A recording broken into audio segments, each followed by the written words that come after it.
Can you imagine life without Holy Cross? Can you imagine if Bishop Bernard Markham never called upon Father Mestenia to plant the seed of Holy Cross in 1966? Contest chair, judges, my fellow contestants, ladies and gentlemen, good evening. Look how far we've come spiritually and physically over these 50 years. Now, I've only been around for 16 of those years, but I've received constant history lessons about Holy Cross from my family. And I mean constant. Comparing their stories to my own Holy Cross experience, I just can't imagine life without Holy Cross. I will share some of my experiences over the past 16 years and how I see us growing to maximize our true potential as a place of motivation, purpose, and innocence. So, Holy Cross has a rich history upon which much we must continue to build. So I challenge each and every one of you to do your part as we journey 50 years and beyond. 50 years is indeed a great milestone, but we would not have made it this far without great leaders. Father Mestenia planted the seed, but Canon Neil Roach, Bishop Leish Boyd, and our current rector, Canon Norman Lightburn, have all watered it. These four priests, along with their assistants, have taken upon themselves massive responsibilities. Today, members of the parish and the wider community can utilize the infrastructure and ministries implemented by them to develop emotionally and spiritually. I know I certainly are.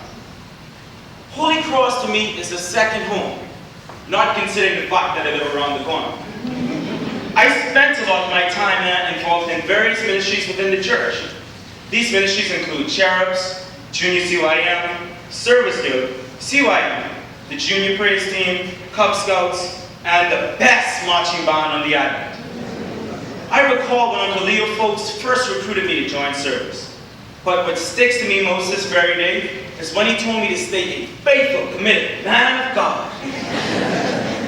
I also recall the countless hours of practice and stress we put Devon and Chandler, leader of the Junior Praise Team, through. But wouldn't you say it paid off? This is not even a fraction of the memories I've gained in these ministries. But what is so special about them is the lasting impact it has had on my life. These ministries add substance and meaning to Holy Cross. Here, we are fortunate enough to have a balanced program that offers and encourages spiritual growth, moral guidance, and witness.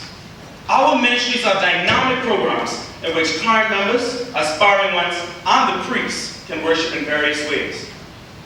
Although we have various ministries, that's not even the best part of Holy Cross. The best part of Holy Cross is all of you, the members. I have great memories, such as going fishing with Uncle Trike, pool parties with Uncle Brian Higgs, and fast basketball games with Chris, Luke, and the boys. I truly view Holy Cross as an extension of my family, and I have formed strong bonds with persons whom I can speak to about anything. I am beyond blessed and highly favored to be a part of the Holy Cross Church family. Many of my role models are right here at Holy Cross. I've learned from their experiences and found character traits in them that will help me be successful in life. Every single lesson I've learned at Holy Cross has played a pivotal role in my spiritual growth and maturation. These lessons have touched every facet of my life and have assisted in molding me into the young man I am today.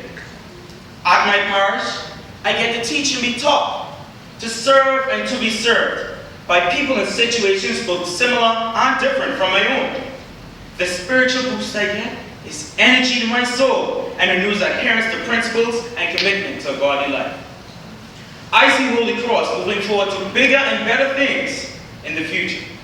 However, we need to do two things if we are to accomplish our mission: to bring people, transform people, and equip people to live their full potential within the body of Christ. Firstly, we need to be flexible. We don't need to change our mission, but we do need to change our methods. Flexible and adaptable churches that can innovate and strategize will make the greatest impact moving forward. For example, the church has begun to adapt to today's technology by installing monitors, but we can utilize technology to an even greater extent. We can use technology to maximize the true potential of various ministries within the church. The most influential impact technology will have is on the youth of the church.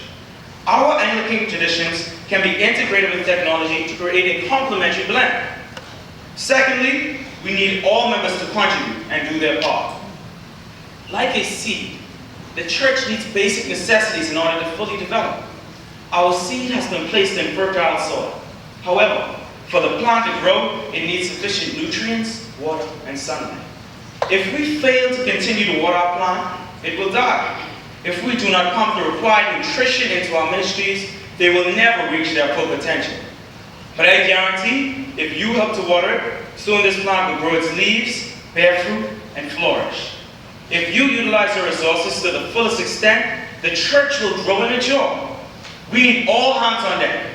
So I challenge each and every one of you, find a ministry, get involved, and do your part to help Holy Cross move forward.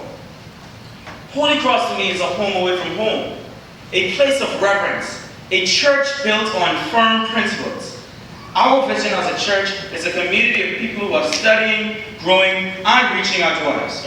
Thus, my dream is for us in the future to utilize technology to our advantage while holding on to Anglican traditions.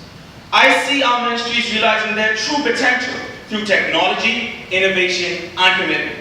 I envision all of us, young and old, doing our part to progress, building on the past, contributing in the present, looking towards the future. Mr. Chairman.